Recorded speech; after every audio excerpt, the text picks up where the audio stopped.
Okay, aloha kako, and welcome back to Hawaiian History Month. We're really excited in this final week of Hawaiian History Month as we continue to celebrate the 184th birthday of our Queen Liliuokalani. We've been having such a great week. You know, we started on her birthday on September 2nd. La elua o ke pake mapa, me na mele, me ke ana hulu ʻōlelo Hawaiʻi, ma ka ʻōlelo Hawaiʻi. It was such a great way to start, and every week we've been bringing on guests and going and celebrating with mele, celebrating with a memory walk, going to Kauai Ha'o Church. We've been bringing educators together. We even celebrated at our palace grounds at Iolani Palace with mele. We brought Del Beasley and others to share mele. We also honored our Prince Kuhio. Such a great way to bring us together to share mo'olelo, to share the true history of our kanaka, of our lāhui Hawaiʻi. And we continue this week with Mele Lāhui Hawaiʻi.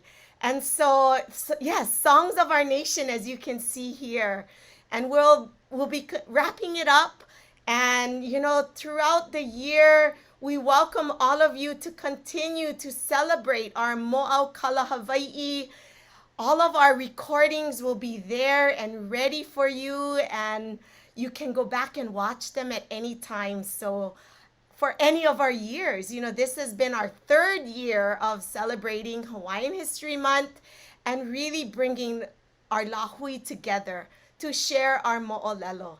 So once again, welcome to our week 5, Mele Lāhui, Songs of Our Nation. So we're gonna just get started and bring on our special guest, because today we will be celebrating a new project. I'm even getting chicken skin just thinking about it. Haku Mele is the title of this project that is being done by Kahuli Leolea. It's a collaboration. It's bringing together different artists. And so I want to welcome them and bring them all here to join us because we love having our Haku Mele together, and this really being a cultural practice that so many of us have embraced, and we know that it's something that we want to continue on so that the generations to come can hear our mo'olelo of today. And so I want to, you know, you can probably see them here on our screen now. We have Zach Lam, Kainani Kahaunaele, and Pueo Pata here with us. And we're all joining on from different parts of the world, truly different parts of the world. And I'm gonna, and I didn't even say aloha myself, and I'm Malia Nobriga Oliveira. Again, excited to just say aloha to all of you on behalf of Hawaii Pono'i Coalition. So I'm gonna say aloha to Zach, and you know, Zach, if you can just start to tell us a little bit about Kahuli Leolea and the startings of Kahaku Mele and where we're going with this project. Aloha, Zach. Aloha, aloha Malia, aloha kakoa po. Yeah, mahalo nui for that question. Kaulileo is an organization that that was founded in late 2019. And really this project was one of the first that we applied for as a federal grant with the Institute of Museum and Library Services. And really, of course, as a grant would, you know, as this kind of grant would suggest, we're aiming to create some kind of exhibit or some kind of presentation that can be educational on various levels. And I think one of the challenges we were faced with a little bit was to demonstrate how something as simple as a recording project could be something that valuable. And what we did was we kind of amended what many folks may consider an album today. Of course, there are recordings, but these recordings are all new compositions by 4 Haku Mele, 3 of which are on this Zoom today. I know Kay couldn't join us, but we have Cody Pueo Pata, Kainani Kahaunaele, Kealiʻi, Reichel, and I was really lucky to be part of that as well. In addition to these new songs of these new recordings, we're calling them visual liner notes, but really they're videos that allow you to understand a little more insight as to what the Haku Mele was thinking in composing these songs. And I think the point of all of that was to show that we're not just throwing words together and getting a catchy tune and sending it out, to the world. This constitutes very specific understandings and practices, and I think from my perspective, it may even represent another step in this ongoing Hawaiian language restoration, this movement that has been, decades old already. What is this next step represent? Perhaps a fluency in Mele vernacular, which ultimately allows us to read Hawaiian or to sing Hawaiian or to present Hawaiian language in new ways, in ways that are beyond the conversational. So maybe I can just leave it at that for now, and just again, mahalo you Malia, and this wonderful celebration, month-long celebration that we get to be a part of. So mahalo nui. I love that, Zach. I was like, I wanted to stand up and really like jump for joy because, for many, I don't think they realize that this year we started and launched the International Decade of Indigenous Languages. And so that runs from 2022 to 2032. And I like that you said that about really celebrating our ʻōlelo Hawaiʻi, and using this is definitely a method of documenting, sharing, and getting our mo'olelo out there, new compositions. And similar to, earlier this month, there was a premiere of a play called Ke Kaua o Ka Lāhui Hawaiʻi about Prince Kuhio.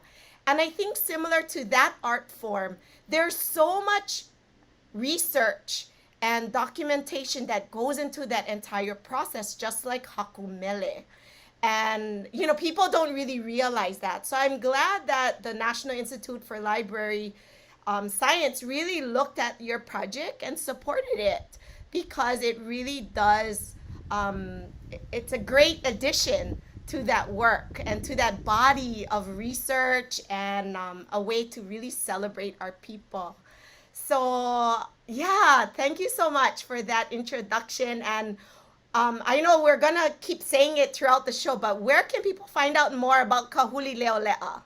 Yeah, kahulileolea.org, KAHULILEOLEA.org. We have this, there's a page dedicated to this project, particular Haku Mele, but we also have our past projects, which were, now that I look back at it, they were really born out of the pandemic, which was really cool for us, because these are all what we would have considered, a few years ago, virtual presentations. And now it's such a ma'amau for us today that we get to regard these kinds of Zoom panels or just a website to really be a resource for us. And the thing that I wanted to share that I forgot to share earlier was, what makes me so happy is that I'm learning that there's actually there are at least 2 university classes that are using these videos as curriculum now, and that makes me really happy, because that was, for me, that was one of the intentions. Is yes, of course, this is a beautiful mele and a beautiful video,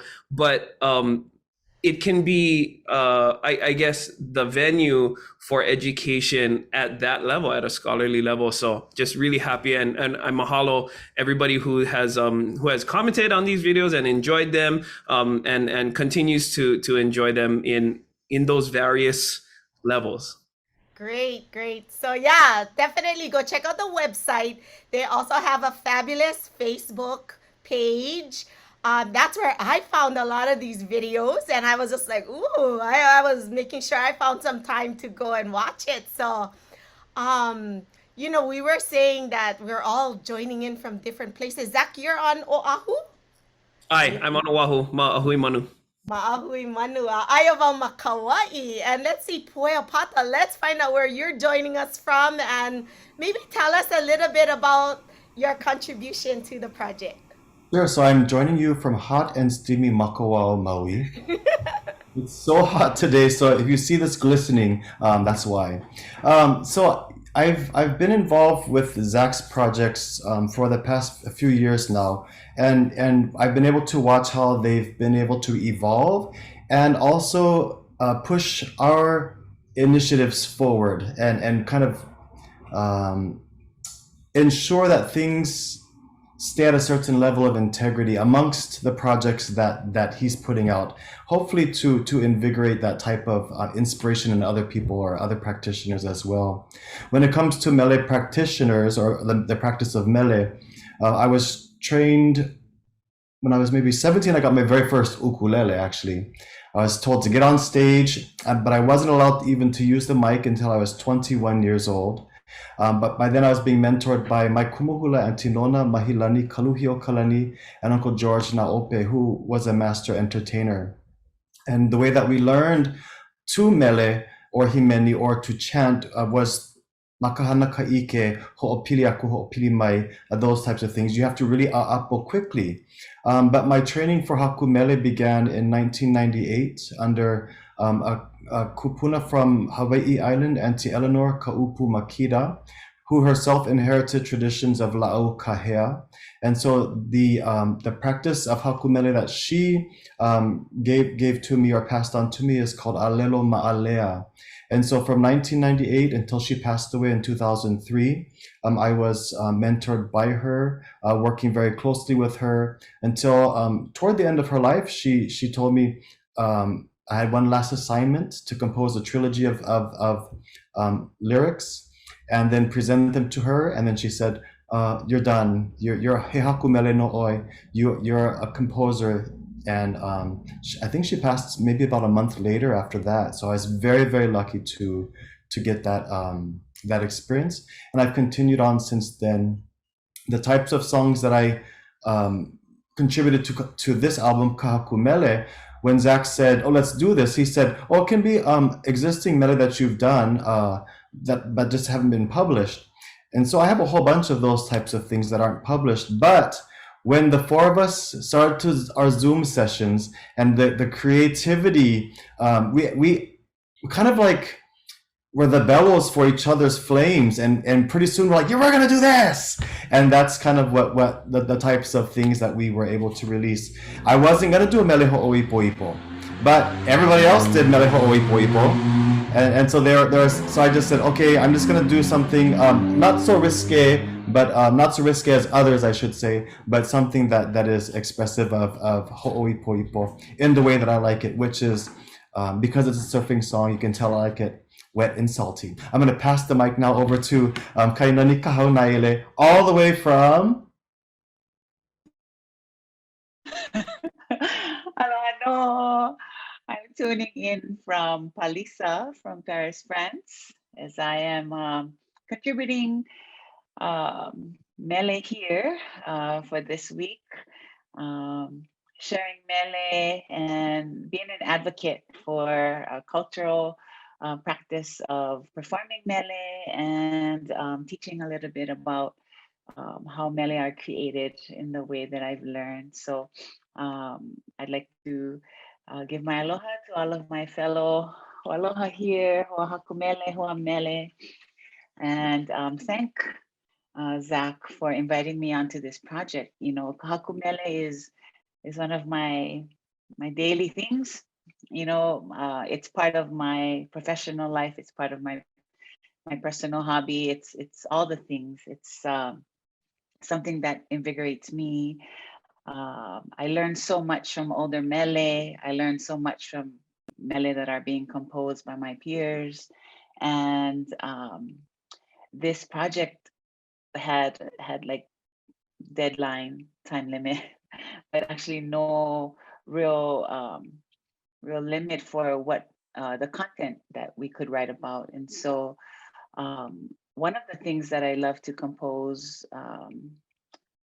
for is people, very inspirational people. And so this one mele, my darling, that I chose was for my grand aunt. And I come from a family that is very, very, very close. And I wanted to surprise my auntie. And as I thought about particular people in the family that I wanted to write about, she was in the lead because of those childhood memories that when you feel love, you'll never forget it. And that love that you feel from your grand auntie, that is consistent, that is true, that is warm. I wanted to bring that into a mele that honored her, not only from me, but I knew that when my ohana would hear about this song, they'll be like, "Oh yeah, that is our auntie, and I am one of her darlings." I think that's gonna kind of surge again. Like, I'm one of them. I'm one of them. Yeah, I'm her darling, and it has already began, and it's one of those I guess new anchors within our family as we come together through mele. And so I'm very grateful that it was one of the things that could reconnect our ohana and bring that kind of love we have for each other to the forefront, as it always has been, but in a new light, in a new project, in a little bit more public kind of way. So mahalo, Zach. Oh, I love that, Kainani. Yeah. And maybe since you already introduced it, let's see if we can bring that up, and that'll be one of our first videos that we'll share today.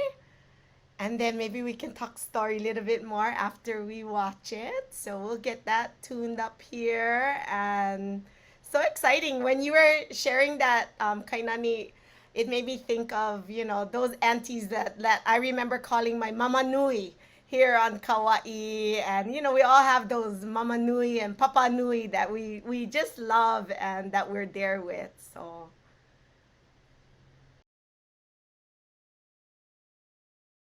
I wrote a song for you, and so the name of your song is called My Darling. Oh my God.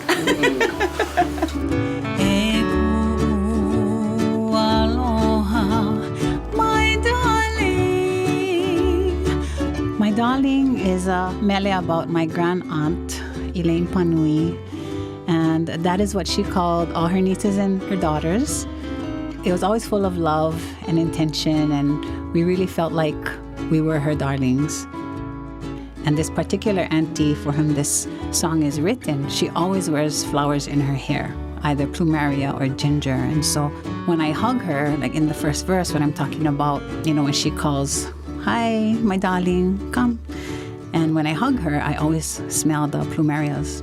And so when I do smell plumerias anywhere, I think of those warm hugs and that real genuine love that I hope to continue when I get grandnieces and grandchildren as well. Coming from Anahola on the east side, driving all the way to the south side of Kauai, that was a really special trip for us since we hardly went out there except to go visit them. And so the place is filled with memories of playing cards, playing sports, talking stories, spending time, multi-generations. They're also a lei-making family. Their signature lei is ilima and also avapuhi. And so their kauhale is full of all these plants that support their practice. And it has continued through the generations. So I really wanted to acknowledge this important part of their cultural practice and something that they always do with love.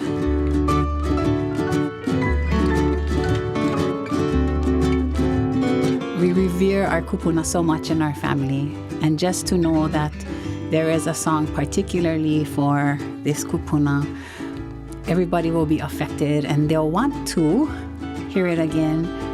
They'll want to dance it. And our ohana is not all hula dancers.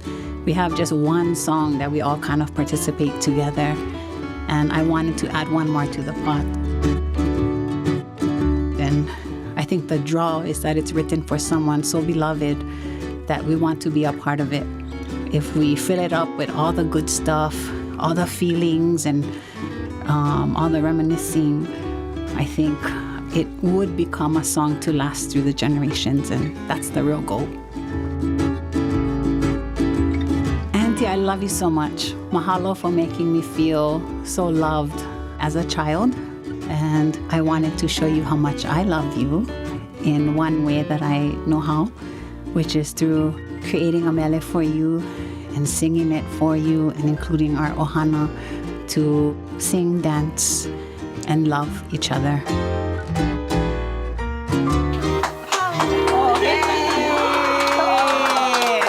As all you, Auntie. My darling. You see, she called me my darling. Like for real kind. Regular. Yeah.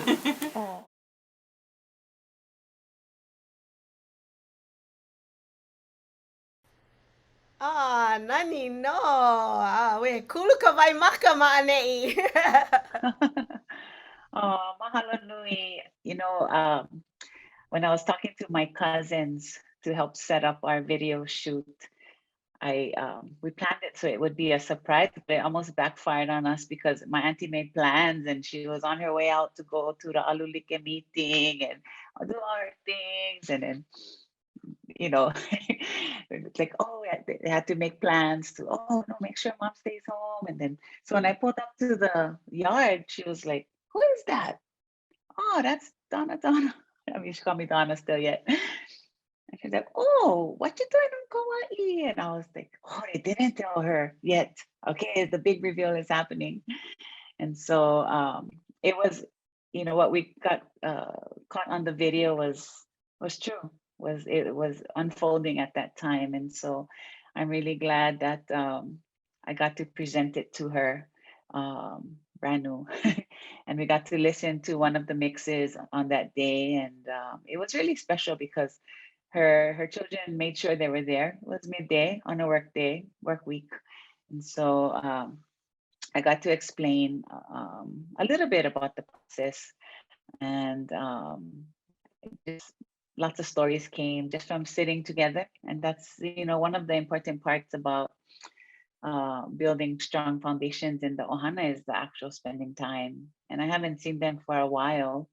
And so showing up to talk mele and talk about, the good old days and trying to figure out when we're going to get together as a bigger ohana, so that was one of the special moments of the day, and it came together because of a mele. And so I told my cousin folks, get that hula ready. We finally have another song that we can dance together, because we get mostly athletes and cooks and bosses in the family, not too many hula dancers. But when this song comes out, I know that more of our ohana would like to participate. And so when we do get together, we have something up our sleeve. And so I look forward to that. And again, when love is genuine, real, and consistent, can save the world, can save the nation, can save a child. And if we can get these kinds of mele into our kula, into our ohana, into the playlist of our OPO, it will add more value and enrichment into our lives to further the nation. Yeah. So mahalo nui. Mahalo nui e Kainani. Yeah, wa nani. I can't wait to see the hula next. That next extension, right, of the mele and the Haku Mele process. And then hearing the younger ones learn it. And I love that it's a great way to makana it to the ohana and yet to the lāhui as well. So that these kinds of mo'olelo continue. So Zach, I was also wondering, as a part of like the larger project, I know you mentioned that there were some limitations, but I was thinking like, how did you guys explain this to the National Institute? I'm sure this is like an out of the box kind of project for them. But for us, we love it, right? For Hawaii. But I'm just excited that this was supported on this federal level. It's so funny you ask, because we get I don't even know if I shared this with Kainani or Pueo yet or Kealiʻi, but we get the feedback from some of the reviewers. Yeah. So most of it were very positive, but one was a little more skeptical. We don't know who it is, but they just kind of give the skepticism, and it was like, it kind of just sounds like they just want to do an album. That was one of the comments for the most part. And I thought to myself, yeah, that's exactly what we want to do. An extended album. But the point is, right, that therein lies the cultural difference, right? Because perhaps for other, the definition of an album is just music that I went write and I sang, right? But we have so much of a different kuleana for our music, right? Because it's not just music, right? It's a whole ʻōlelo that is unbroken from someplace that is going to go someplace else. So much relies on our ability to compose, and then to perform, and then to distribute after, right? So it was just really funny for me because, it was a critique actually that was given to us. Like, it just sounds like you guys want to do an album. It's like, that's exactly what we want to do. And that's the point, because for us culturally, Mele are all of these things. So, to answer your question, Mele, it was really just like, we know that Mele has these values, and we tried really hard to articulate that. And we want to be able to provide these mele to the community as an audio-visual exhibit that people can, of course, where else are they going to listen to it on their streaming platforms, on Apple, on Spotify, or whatever. But to be able to have these videos available for free, as educational resources, I think that's what really puts a nail in the coffin, or however we want to say it, as far as making sure that this is a successful project. My goal, though, is for folks to eventually see that mele is enough. We don't have to, it's beautiful to be able to back it up with all of these audiovisual videos and this beautiful production, that's wonderful. But eventually, when a critical mass of people have the fluency to understand and engage with specific mele vernacular, no need the video. Right. And I think that's one of the long-term goals for me, is that if I write a grant, or if our team writes a grant to make more mele, that should be enough. Right. That should be enough. Yes.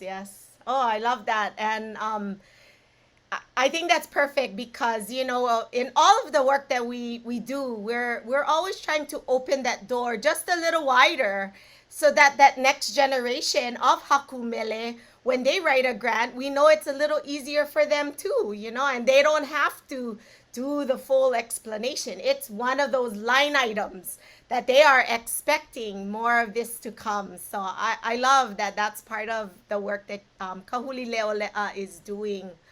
I was wondering, Pueo, let's go back to you, and maybe you can introduce the mele that we're going to share with our audience today.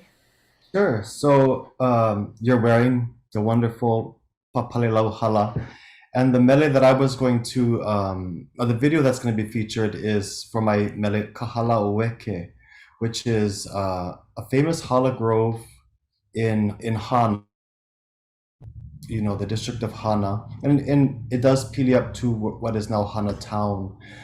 Something though, just going back to kind of Zach's thing, they're just going to create an album.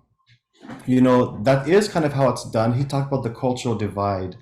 One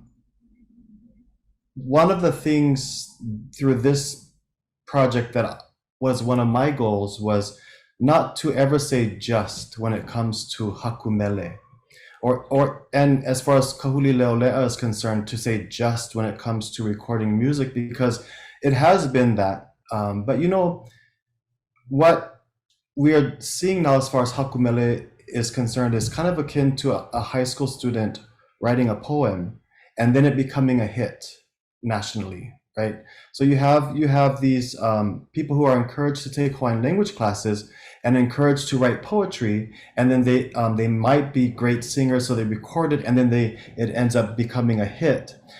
when that wasn't necessarily the case back in the day. This song that we're going to feature, it embeds data. And something interesting about the visual liner notes, it's a step above what Kainani folks want to happen with My Darling, which was hula. So if you have this mele, and the composer is involved with the hula, that can then serve as a snapshot. That's pre selfie. That's pre phone picture or pre VHS. That hula can encapsulate the feeling and the environment, everything that the Haku Mele wanted in there. So Kumahula Malia, you are familiar with the chant Kaulilua, which as a mele itself can be studied from a Haku Mele point of view, whether it was for Kaumealani or later inherited through the Kamehameha lines. And then as a hula kuahu, the way that the words were changed, the way that the hula serves as a snapshot for that. When we learned it, halauaola, some people do the circle, but Uncle George was adamant, halauaola should be this way. I had no reason to doubt him or say whatever, but when we went to Ka'ula and we saw halauaola, it's shaped exactly the way that we were supposed to do it. The same way with Kalauhapapa in Ihoi Kealohi Ni'ihau.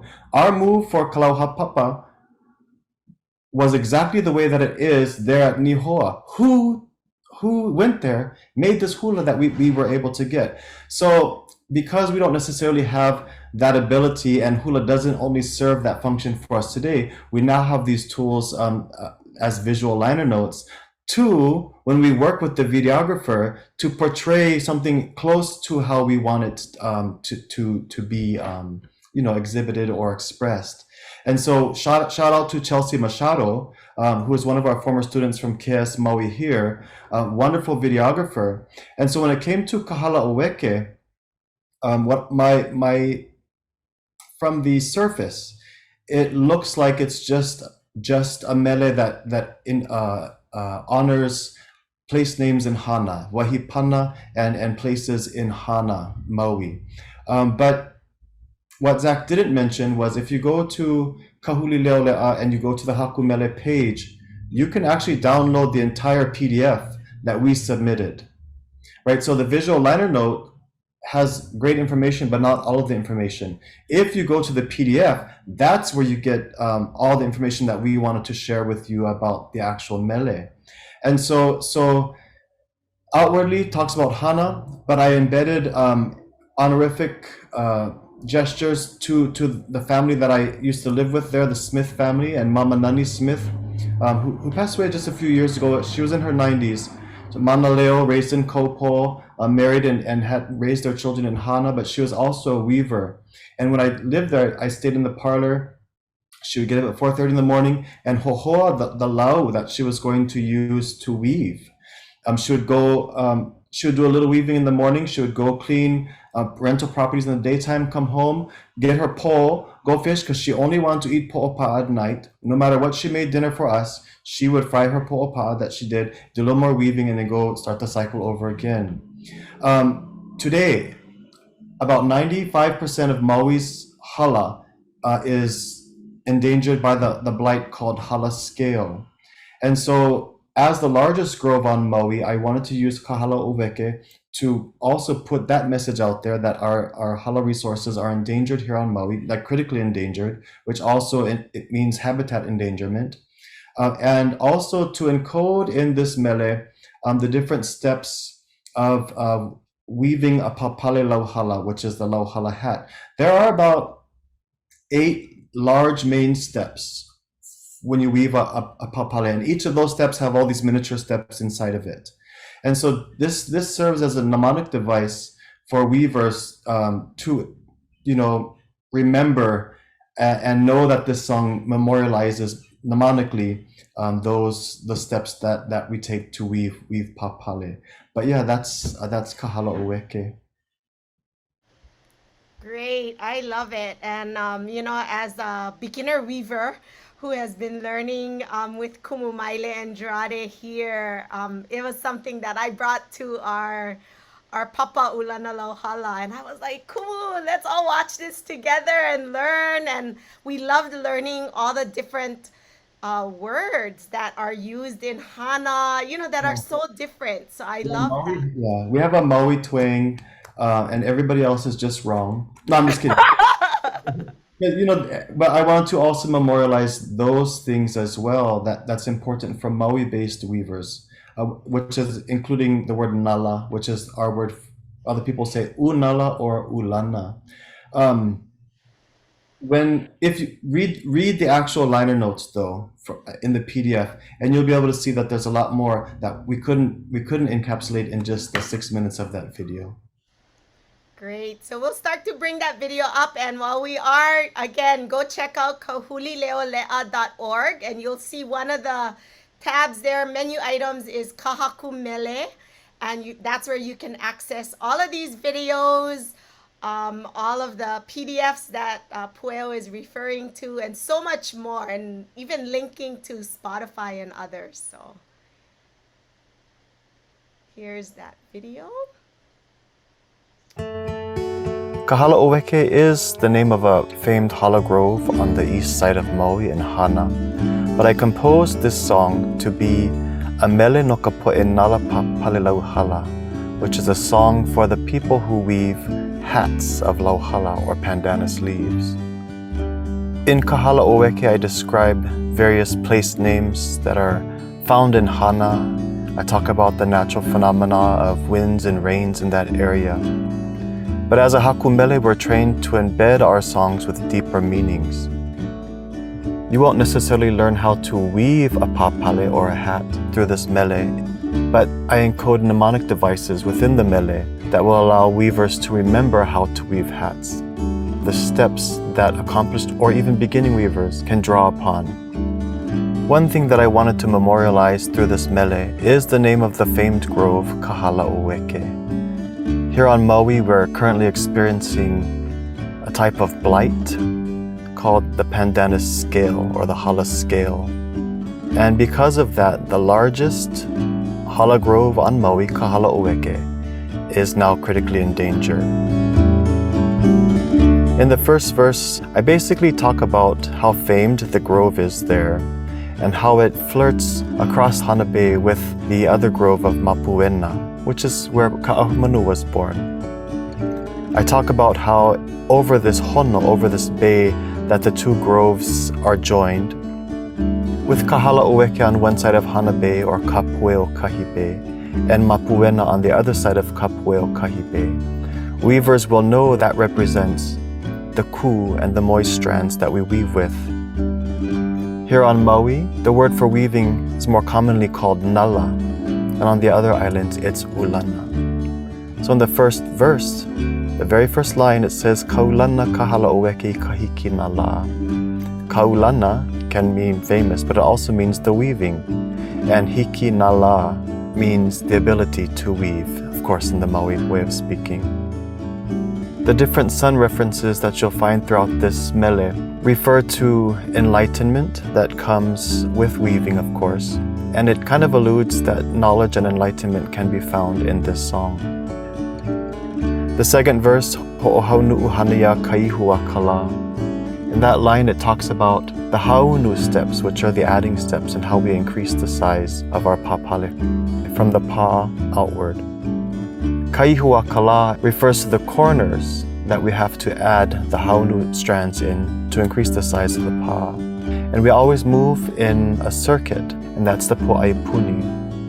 I named the Q wind in this verse because it does mean to spy, and hana means alert, and they were always alert for the spies coming from Kohala or the Big Island.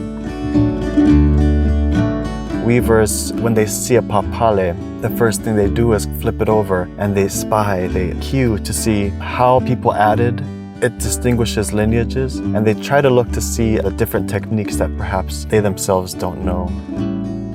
The different ha'i that you'll see within this mele, including in this verse, speaks about the bends that we give to the strips of hala as we weave them. The first ha'i talks about once we weave the flat pa of the hat, we bend down over the ipu. And then the cliff that the waters of Punahua spill over refers to the cliff-like sides of the ipu or the hat block as we're weaving. In the third verse, Kiki imoku hanui ka ehu o ke kai awalalua I kalai o nanu alele. That's actually lines that I drew from a more well-known chant for the moku of Hana. It talks about how when we are ready to add the string row, we have to actually add more mau'u, more strands while weaving. And then the string row is talked about in pu kaula kai halulu I kahu akai. Pu kaula can also mean where the cord draws things together. Ha'imoi poikapolio ka'uiki is another ha'i, another bend, from which the brim will now extend. In the fourth verse of Kahala'oeke, I encode some of the beings or the entities that are important to hala weavers. One is the very first puhala, the very first hala tree, and his name was Ohiohi Kupua. So in the first line I encode his name, O Kawaiho Ohiohi Kupua Lau. And then one of the akua for weavers is Lauhuki, and her name is included in the first and second line. Kupua Lau Huki Hi'iwei Kaloi Kailiʻi. And so the last verse speaks about the ending movements that we do to weave a hat. The closing edge of hats or of any type of weaving process is the hi'i. And it talks about how we pull the hi'i close together and we stack the ma'u on top of each other. All of that is included in huki hi'iwai koloi kailiʻi. And then when we add designs to a hat, you only appreciate those designs fully once the hi'i process is completed. And so designs are called ho'oheno. And so ha'ina ho'oheno I ka papa, I ka lele huna huna maya ka uakea. So the designs are alluded to in that line. And even that we have completed a hat in this process is in there. I split the word papale up between the words I ka papa, I ka lele huna huna maya ka uakea. And the fine misty spray, the huna huna, alludes also to secrets. And so astute listeners and weavers will be able to tell that this is a mele no ka poe nala papale lauhala, a song for weavers of hats.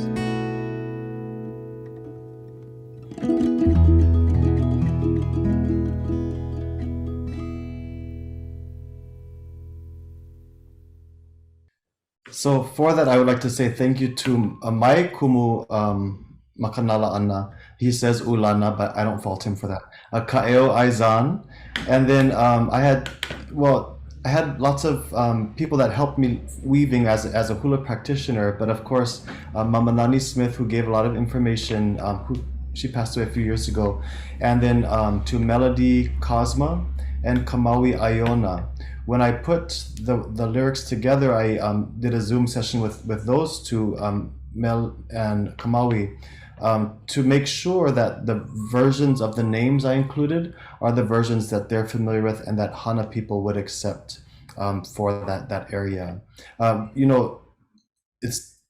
can say what I want to say, what everybody says, but if it's not what they want to accept, then I'm wrong. So that was part of that type of research. But yeah, thank you for featuring that Kahala'oeke. Nani no. And as you were finishing up there and your conversations with Melody and the others, it really brought back, some people think that going through this process that it's not peer reviewed or it's not, it doesn't have that final process. And it's so evident that in all the work that you all do, that there is this paka process that happens as well. Can you make a short comment about that? Yeah, so I think all of us have a process that we go through, but they vary. There are similarities, I think, between what we do, but there's also differences. But we do have that process. None of us in our group, at least, are brash enough to say, "Oh, this is great. It's done." We either bounce it off each other, or Keoni, my other half, he's up there as well, and then my po'opua and hula. She's a graduated Haku Mele too, so I'm always bouncing it off of them. What do you think? What do you think? So, and we even for us, we go even by the moons. We have several things that we go through to take ourselves physically and mentally into the realm of Haku Mele. It's not something that I can do lightly. We have loina, set loina, coming from the tradition that I did, and we all, I think, have different loina. That's our similarities in that. That's great. Mahalo nui e pueo. And, let's go back to Zach, because Zach, you're not just the extraordinaire coordinator of our project, Kahaku Mele and Kahulileolea, but you're also one of the fabulous Haku Mele as well. And so, yeah, let's hear a little bit more from you and your process, and then introduce your mele. I'm not trying to age shame anybody, but like I totally look up to the other three Haku Mele on this project, and part of me felt bad because I felt like I was inviting myself to this party, but I also felt very grateful as well, because the beautiful part about this process was my hope was that we could at least have some conversation, in the creative process from the beginning. So we had a few Zoom sessions, and they were I would even consider that a part of the Paka process as well. We're just kind of presenting our mele, and I remember, I think all four of us were at one point very nervous to share what we were going to share with each other, and to hear, the feedback. And there was feedback, it wasn't just like, oh, pretty good. No, like there's always good things to add, or to sometimes even subtract. And that was, I was really grateful for those sessions, because eventually, as Kainani mentioned, those sessions really informed what these mele are now, right? Were it not for those conversations that we had, these mele would be very different if we did these in our own individual silos. So I think it just goes to show that it can be a collective process in some way. It's not just like, I went write my mele, check okay, it's good, or it's not good, change that. There was some kind of community aspect to that as well. And I was just really grateful for those experiences. And I guess for me, Pueo also mentioned that, the idea was either write a new mele, or maybe you have a mele that you had in your back pocket and you just didn't share yet. So that was kind of half the situation for me with this mele that I'm going to share, A'oi Ho'olelo Koyaku, because I had a version of it that I put away because I got too frustrated because I couldn't figure it out. But for whatever reason, this group of awesome people really helped to inspire, and ultimately to make sure that mele came to be in such a way that it was surprising. And I guess the premise I'll just share, because I think the video kind of shares a lot too, is, you have these mele ma'i, right, that do the a, e, I, o, u thing. And I guess that can be construed in various ways. As sounds that may happen during certain activities, and what's only if you're only if you're good. If not, then it's different sounds, right? I wouldn't know. So the thing that was cool, or what I tried to do, was each verse was dedicated to a vowel, right? So verse 1 is heavily dominated by a. The next verse is heavily dominated by e, I, o, u, and the entire mele, the progression of that, the idea is that there's a obvious progression toward a specific apex. So I think I'll just leave it at that for now, and then maybe I can kind of touch on some stuff. Mahopeoka, nanani kia wikio.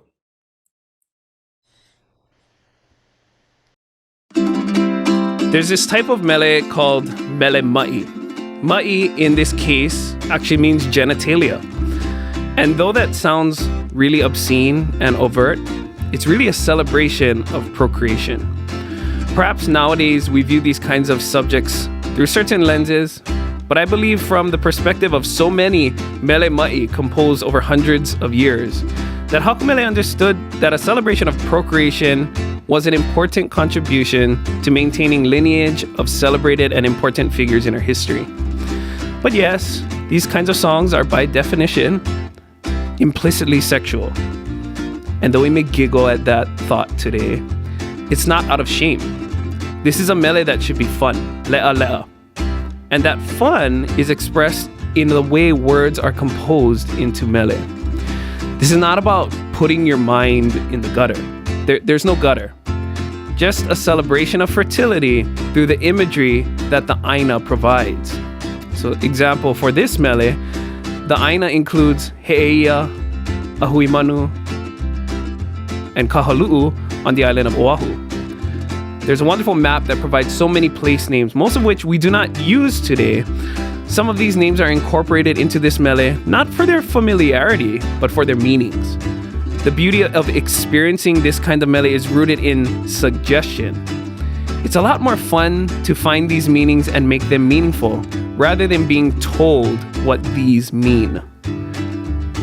What we have to guess is really the source of our anticipation and our le'a in this case. So I'm keeping my explanation short so everyone can enjoy the mele on their own terms and on their own understandings. I will say, however, that each verse is themed around a letter. Mele ma'i often end with a, e, I, o, u, a listing of these vowels that might arguably describe other kinds of sounds. Taking that a step further though, the first verse emphasizes a, and you'll hear it throughout the verse. Next verse, e, and so on. By the end, the mele makes these sounds known, heard, most importantly, felt. Again, this is not about vulgarity. It's about fun. It's about life.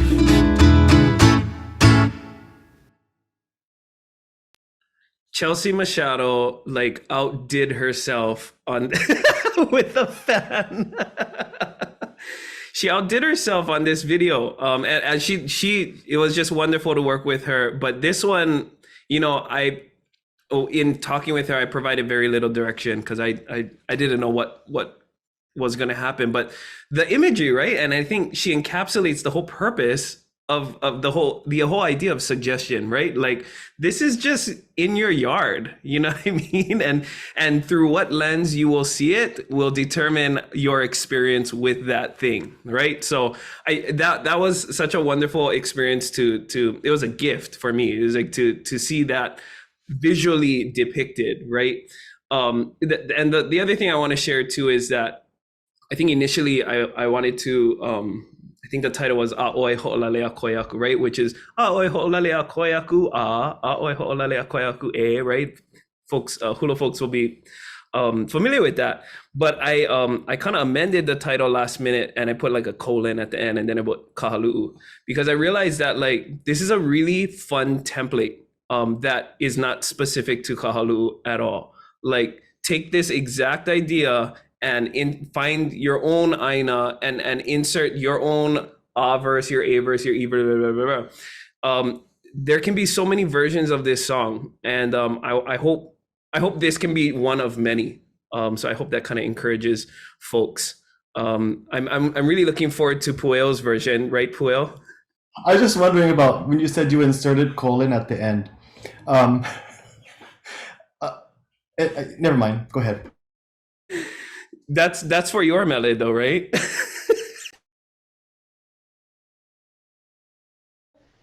Oh, love it, love it, love it. Out of imagine how our Zoom meetings were, Malia. Yeah. It was just that the whole time. Take me back. Oh man, the process, all about the journey, right? The journey of the Haku Mele. I love that. And the visual that is sticking with me, I mean, I loved all of it, but that kind of caught me by surprise was the puamelia and the sap coming out of the puamelia. I never thought about it that way. So I love that one. That was really cool. I've been loving these videos, and again, I encourage all of you to go check out all the videos. There's how many in this compilation? There are a total of 12. So there's 3 from each of us. And so today is Friday, right? So by that point, all the videos would have been shared on Facebook as well as on our website. And I think they're searchable on YouTube as well. But yeah, we really just hope people enjoy at whatever level you want to come at. I think that's the thing that's special for me is that you don't need to be a Haku Mele to enjoy these videos. You don't need to be a Haku Mele to enjoy these songs. Listen to them at whatever level you want to engage them at. And I think that's one of the beautiful things about our mele is that they're very inclusive and exclusive at the same time. They're functional also. The functionality of mele, the utilitarian value of mele also is something that I think our project is also helping to push forward. So I can't speak on behalf of Kealiʻi's mele, but even for Umalei, that's very personal to him. When you arrive at his hale, that's what he uses to greet, or that's the greeting you get from the rock, the pohaku that's there, that akua that's there. And so it might sound great and it might have a great tune, but it's the i'o of the words and the different layers that make it so impactful. One of the lessons that I was taught was effective and efficient management and manipulation of mana in what we do, whether as Haku Mele or as hula practitioners or whatever oihana we're involved with. And when it comes to mele, every single word in that line has to have a function. This is the value that I compose with. And by that I mean there's value in every single line, and not just face value, there's other depth as well, so that with the expenditure of one breath, we can tell up to 3 different messages at one time. And in an oral society, like Zach mentions in an article we just did with John Woodhouse, imagine a world without the written word. Imagine a world without the written word. And that's one of the functions that mele has played in oral societies across the world, around the world, especially here in Hawaii. And mele that do that are perhaps one of the most enduring traditions that we've had, that has survived previous epidemics, that has survived Christianization, that has survived colonization, the weakening, the drastic weakening of language skill. Until today, throughout every single period of Hawaiian history, mele has been a constant in society. And so being able to take mele from just these simple literal poems that we've been kind of used to, which is a genre, and hopefully being able to say, we can do more, chailok. Not that we're the pinnacle of Haku Mele ing, but that we want to encourage everybody, come on, we're makoko. We're ola no ka ʻōlelo Hawaii, we're makoko no kako. Nani no. And maybe as a way to wrap us up here, I was wondering if we could share, again, we're at the end of Hawaiian History Month. We're also inspired by the work of Liliuokalani. What would you like to share with the next generation of Haku Mele and getting involved and being a part of these kinds of projects? And maybe let's go all the way to Palisa and hear from Kainani. What are some of your thoughts, T? I think one of the ways to further Haku Mele practice, or just the appreciation of Hawaiian music, is to fill our spaces with Hawaiian music, whether it's in our cars, our workplaces, our schools, the parties that we host, to have mele present. And it doesn't necessarily have to be fed as a class, like just have it around all the time. And so that does take a little preparation, get your playlist going, have, with everybody's access to their phones and to the streaming platforms, and, make time, spend time listening to music or playing music. There's so much more we can learn from the mele that we already have. And those mele are the mele that inform us on how to create more mele according to the way we see the world. And so, fill our spaces with Hawaiian music, because there's a lot of other music that is filling our minds, and plenty good music out there. But what can we do as passionate mele creators, performers, and consumers is fill our space with the good stuff. And hopefully that will bring more of the ideas, the feelings, the images, and experiences with each other through mele. You know, not everybody is a singer or a composer, musician, but that's not really necessary. At this point, we need to fill our spaces with more Hawaiian music. Right? Just like Palisa and Milano and Ladana and all of these places that you've been bringing your mele to. So, mahalo nui.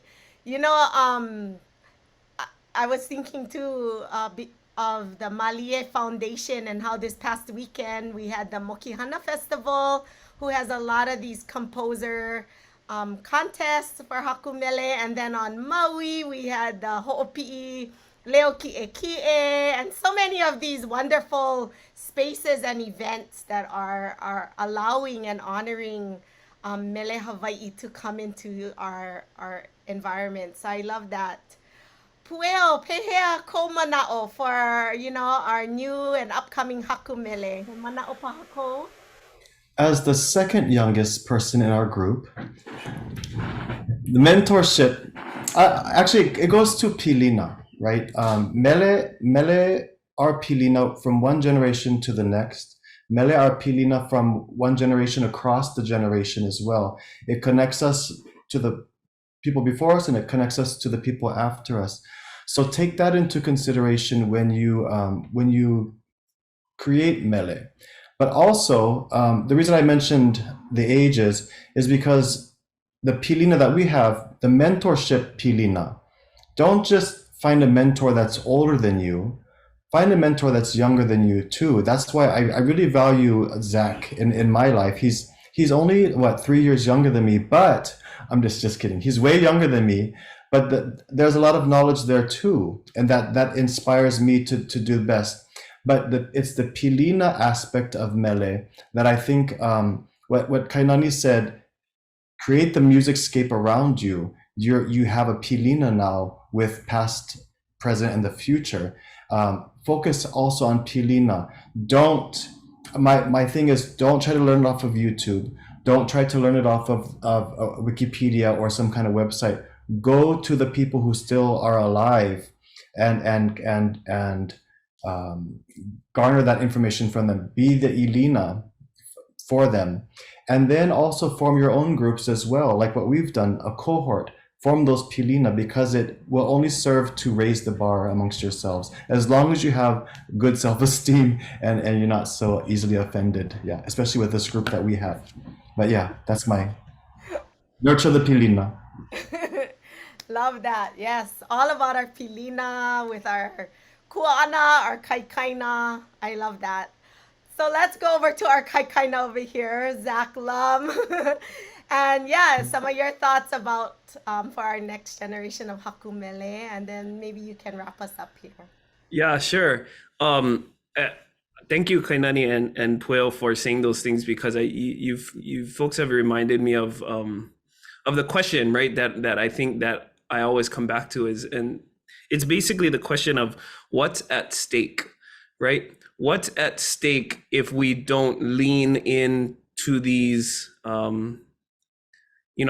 a more microscopic level? Yeah, it's composition in a very specific way of words put to music, da da da da da. If we zoom that out, I think what we're really talking about is storytelling, right? And you have to forgive me because I'm still struggling to articulate what I want to articulate, but basically, I try and think about, from a lāhui perspective, what are we composed of, right? Like, is the lāhui composed of people, aina, government? Yes, and yes. But I think what ends up being above all of those things is our ideas and what we consider the shared stories, the shared mo'olelo that we know compose ourselves. Haloa being a good example of that mo'olelo, right? One of many mo'olelo. So now what we're talking about here is making sure that we are still continuing that practice of composing that mo'olelo, today's mo'olelo, for those beyond us. And I guess I feel it so important to consider what's at stake, because if we don't consider our stories and the ways that we codify them into Mele or whatever, who are we then? You know? And I guess that's I struggle to kind of articulate this, but my hope is that whether it's Haku Mele, whether it's other things that, you know, today we would consider Hawaiian, I hope that we can always step back and realize that we are composed of the things that we collectively believe in, or the ideas that we collectively say, that's the one, right? Is it different than 100 years ago? Possibly, but what, right? Like, we are here, we are now today, and we will be later. So I guess to get not too hyperbolical and cut me off already, but basically, I hope that we can continue to consider Mele, and especially the Mele that we compose today, as a part of this unending narrative that we get to contribute to, but also that composes us. We compose that story so that it composes us and so many generations to come. Especially, and I mean, I think it goes back to our history too. We get to recompose our history depending on how much of us believe and consider that to be a collective idea. So it's timeless. It's very important. And next time I look for a grant for just an album, I hope it's a little easier to justify. And with that said, I hope we can do this again. I think it's a wonderful resource that honors everyone's individual lineages, but also the collective product that comes from this conversation and from this opportunity to make time to Zoom during the pandemic and talk about nerd out on Mele stuff. You know what I mean? Like, I can do that every day, you know? So I'm just grateful for the other, my Mele nerd heroes here on this Zoom and Kealiʻi as well. So yeah, I just wanted to mahalo, and Malia, of course, mahalo to you folks, Hawaiian History Month, for allowing us this time and to just share about what we like to nerd out on. Yay! We love nerding out on Mele lāhui and nerding out with all of you. And of course, we're missing Kealiʻi Reichel today with us as well. So thankful to all of you for the work that you continue to do in our community, and for the next generation. So mahalo nui. And we'll bring up some slides here to just say mahalo to all of our partners, because just like the Haku Mele project, it takes so many partners to bring Hawaiian History Month together and to be able to bring this programming to all of you, whether you may be joining us on Facebook or on Zoom or any one of our platforms, or maybe even watching a recording. Mahalo nui e le maile, you know, even on the background of doing a program like this. We want to say mahalo to ʻōiwi TV for all of their limahana that have been jumping in and sharing their time with us and helping us to get it out to our lāhui. So mahalo nui loa to Kamehameha Schools, to the Association of Hawaiian Civic Clubs, Papa Ola Lokahi, UH Manoa John A. Burns School of Medicine, the Department of Native Hawaiian Health, Ahahui o nā Kauka. Also at UH Manoa, the Center for Biographical Research, Hawaii Nui Akea School of Hawaiian Knowledge, Department of Theater and Dance, Hawaii Youth Opera Chorus, ʻōlelo Community Media, and ʻōiwi TV. And on these next two slides, you will see so many more partners who are there to serve as cross-posting partners or have helped us to just bring this programming to all of you. So we, again, want to say mahalo to every single one, and ke aloha nui ya o koa pau. Again, visit us at hawaiianhistorymonth.org for all of the recordings of our programmings, and we look forward to staying connected with all of you. Aloha.